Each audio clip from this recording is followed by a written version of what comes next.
करम के पूजा करे।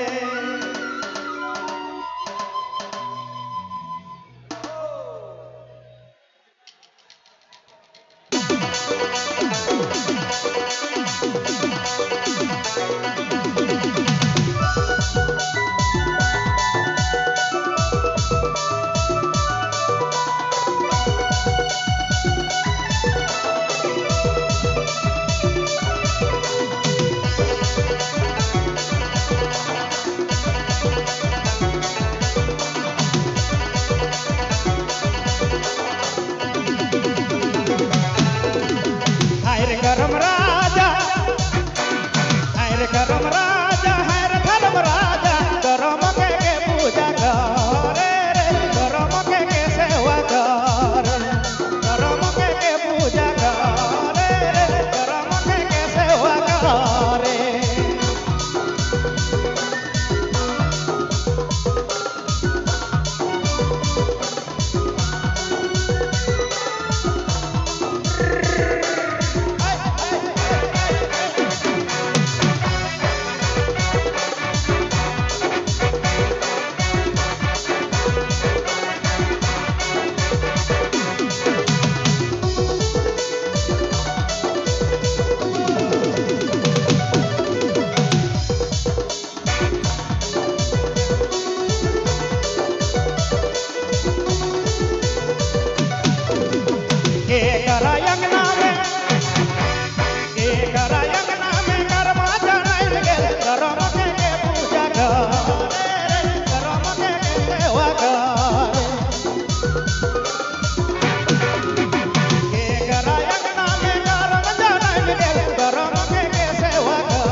बाबा कर यज्ञ में कर्मा जानाई में गेल करम बहिन पूजा करे करम बहिन सेवा करे।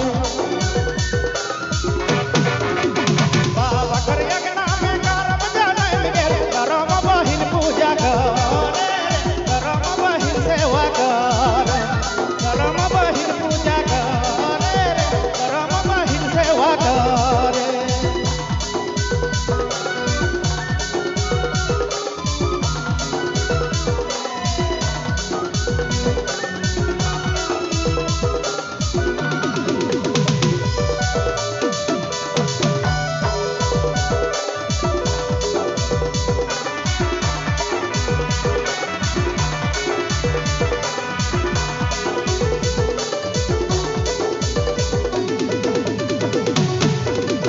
तोय जवा खोसले